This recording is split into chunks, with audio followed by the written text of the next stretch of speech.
Pas certifikimit të zgjedhjeve parlamentare të nënshkurtit, do t'i hapet rruga presidentës Vjosa Osmani që brenda 30 ditëve të thirrë seancën konstituive të Kuvendit të Kosovës. Megjithatë, legjislatura e nëntë nuk konsiderohet e konstituar pa u zgjedhur edhe trupat e Kuvendit, përfshirë kryetarin, nënkryetarin dhe kryesin. E një gjë e tillë sipas njohësve ligjor mund të vonohen pavarësisht thirrjes së seancës ku mund të betohen deputetët e zgjedhur. Arsye sipas tyre është kompozicioni politik dhe numrat të cilët janë në Kuvend. Të njëjtë deklarojnë se nuk presin që lëvizja vetëvendosje si partia fituese e zgjedhjeve të shkojë me nominimin të kryetarit të Kuvendit pa e pasur të sigurt koalicionin qeverisës. Diku mesi apo fundi javës së ardhshme është afati optimal për të përmbyllur gjitha procedurat e drejtësisë zgjedhore pra të vendimeve të PZOP-s e të Gjykatës Supreme, duke i hapur rrugë KQZ-s që t'i certifikojë rezultatet, që si veprim është hapi formal pas së cilit fillojnë të rrjedhin disa afate. Specifikisht që nga dita e certifikimit të rezultateve, presidentja duhet që brenda ta thras në fakt seancën konstituive, e cila duhet mbahet brenda 30 dite nga certifikimi i rezultateve. Unë pres që presidentja e vendit ta bëjë këtë sa më parë, pra nuk ka ndonjë me arsye për vonesa në thirrjen e seancës konstituive dhe që në bazë të praktikës së deritanishme, presidentët e vendit kanë marrë vendime nëpër procese ndryshme zgjedhore që seanca konstituive të mbahet maksimalisht 2 javë pas certifikimit të rezultateve.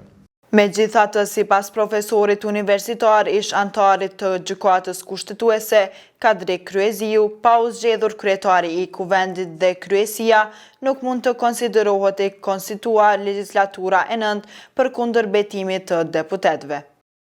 Jo, Kuvendi konsiderohet i konstituar kur ti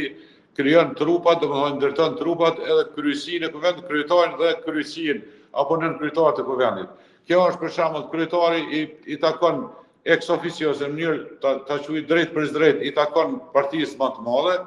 kryetari, nënkryetari, pastaj është nënkryetari i partisë dytë, nënkryetari i partisë tretë, kështu me radhë dhe dy minoritete. Edhe krijohen trupat, momentin kur krijohen trupat, edhe kryesia atëherë konsiderohet se parlamenti është i konstituar. Sipas aktgjykimit të Gjykatës Kushtetuese të vitit 2014, e drejta për të propozuar kandidatin për kryetar të Kuvendit i takon vetëm partisë fituese të zgjedhjeve. Për këtë shkak, hulumtuesi në KDI Eugen Cakolli thotë se nëse sarrihet një koalicion qeverisës, ekziston rreziku i një krize të zgjatur politike. E pa konstituimin e Kuvendit nuk fillon të rrjedh ligjërisht asnjë afat për mandatimin e kandidatit për kryeministër, për shkak se presidentja mund ta mandatojë vetëm pas përmbylljes së afatit, respektivisht procedurës së konstituimit të Kuvendit. E nëse kjo nuk ndodh, atëherë kjo e prolongon automatikisht edhe çështjen e mandatarit për formimin e qeverisë, që në rastin ton ka afate prej 15 ditësh që ta sjell në Kuvend përbërjen e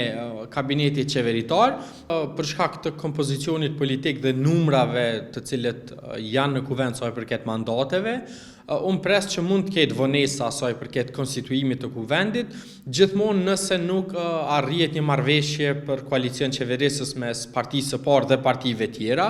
apo nëse nuk ka ndonjë lloj dakordimi me deputet individual për të votuar qeverinë. Unë nuk pres që lëvizja vetëvendosje të shkojë me nominimin e kandidatit për kryetar të Kuvendit, pa pasur të sigurt koalicionin qeverisës, pra për shkak se zgjedhja e kryetarit të Kuvendit nuk kupton rrjedhje të afateve ligjore dhe që kjo pastaj nuk do të ishte në favor të partisë së parë apo cilës do parti tjetër në rast se nuk janë të siguruar numrat